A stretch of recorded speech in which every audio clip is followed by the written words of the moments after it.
चीन में पीएम मोदी का बड़ा बयान। एलएसी प्रबंधन पर हमारे प्रतिनिधियों के बीच समझौता हो गया है। प्रधानमंत्री नरेंद्र मोदी जापान के बाद शनिवार को ही चीन पहुंच गए थे। वह तिएनजिन शहर में 31 अगस्त से 1 सितंबर तक होने वाले शंघाई सहयोग संगठन SCO शिखर सम्मेलन में शामिल हो रहे हैं। रविवार को पीएम मोदी ने चीन के राष्ट्रपति शी जिनपिंग के साथ SCO के इतर द्विपक्षीय वार्ता की।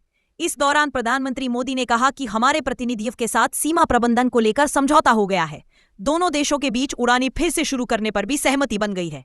कैलाश मानसरोवर यात्रा को फिर से शुरू करने के लिए पीएम मोदी ने जिनपिंग का शुक्रिया अदा किया। पीएम मोदी के साथ बैठक के बाद बोले जिनपिंग, हमें बहुत खुशी हुई। चीन के राष्ट्रपति शी जिनपिंग ने कहा कि हमें प्रधानमंत्री नरेंद्र मोदी से मिलकर बहुत खुशी हुई। इससे पहले कजान में हुई हमारी बैठक बेहद सफल रही।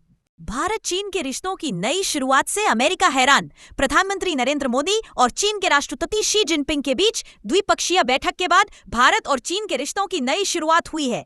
इस बैठक ने एशिया में अमेरिकी की रणनीति और कूटनीति को बड़ा झटका दिया है। पीएम मोदी और चीन के राष्ट्रपति शी जिनपिंग के बीच बैठक खत्म हुई। प्रधानमंत्री नरेंद्र मोदी और चीन के राष्ट्रपति शी जिनपिंग के बीच चल रही द्विपक्षीय बैठक समाप्त हो गई है।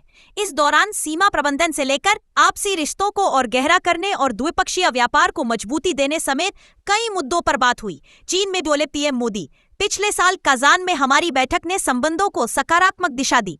प्रधानमंत्री नरेंद्र मोदी ने जिनपिंग के साथ बैठक के दौरान कहा, पिछले साल कजान में हमारे बीच बहुत फलदायक चर्चा हुई थी, जिसने हमारे संबंधों को सकारात्मक दिशा दी। सीमा पर विमुक्ति के बाद शांति और स्थिरता का माहौल बन गया है।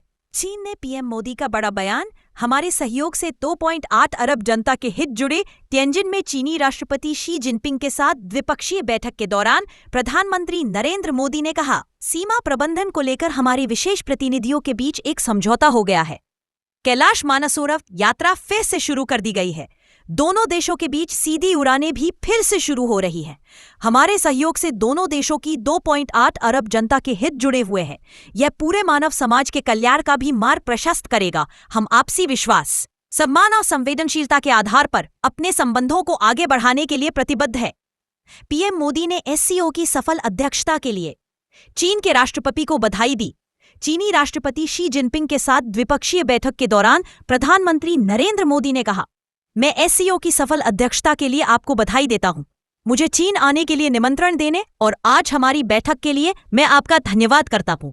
4 दिवसीय यात्रा पर चीन पहुंचे रूसी राष्ट्रपति पुतिन। रूसी राष्ट्रपति व्लादिमीर पुतिन अपनी 4 दिवसीय यात्रा के लिए चीन पहुंच गए हैं। राष्ट्रपति पुतिन सबसे पहले उत्तरी चीनी बंदरगाह शहर तिएनजिन में शंघाई सहयोग संगठन SCO के 2 दिवसीय शिखर सम्मेलन में भाग लेंगे। आधिकारिक भोज से SCO शिखर सम्मेलन का होगा आगाज। SCO शिखर सम्मेलन की शुरुआत आज शी जिनपिंग द्वारा आयोजित एक आधिकारिक भोज से होगी। चीन द्वारा आयोजित SCO+ शिखर सम्मेलन में विभिन्न देशों के 20 नेता भाग ले रहे हैं। चीन इस वर्ष रूस, Bharat, Iran, Kazakhstan, Kyrgyzstan, Pakistan, Tajikistan, Uzbekistan, Belarus और चीन के 10 सदस्यीय समूह का अध्यक्ष है। रूस के राष्ट्रपति व्लादिमीर पुतिन भी शिखर सम्मेलन में भाग ले रहे हैं। SCO के वार्षिक शिखर सम्मेलन में लेंगे भाग। चीन की अपनी 2 दिवसीय यात्रा के दौरान पीएम मोदी 31 अगस्त और 1 सितंबर को तिएनजिन में शंघाई सहयोग संगठन SCO के वार्षिक शिखर सम्मेलन में भाग लेंगे। पीएम मोदी जापान की अपनी 2 दिवसीय यात्रा पूरी करने के बाद चीन पहुंचे हैं। 7 साल बाद पीएम मोदी पहुंचे चीन। प्रधानमंत्री नरेंद्र मोदी करीब 7 साल बाद चीन पहुंचे हैं। साल 2020 में गलवान घाटी में चीनी सैनिकों और इंडियन आर्मी के बीच हुई हिंसक झड़प के बाद प्रधानमंत्री नरेंद्र मोदी का यह पहला चीन दौरा है। वहीं रूसी तेल खरीदने पर भारत पर अमेरिका द्वारा 50% का टैरिफ लगाए जाने के बाद यह पहला ऐसा मौका होगा जहां चीन के राष्ट्रपति शी जिनपिंग, रूस के राष्ट्रपति व्लादिमीर पुतिन और प्रधानमंत्री नरेंद्र मोदी एक साथ मौजूद होंगे। फिलहाल ये सब देख के आप लोग को क्या लग रहा है कि चीन हमेशा की तरह मौका के फायदा उठता है और बाद में धोखा देता? चीन की इस चाल से भारत का कई बार बड़ा नुकसान हुआ, इसलिए भारत को जो भी कदम आगे करना होगा बड़ा ही सोच समझकर करना होगा।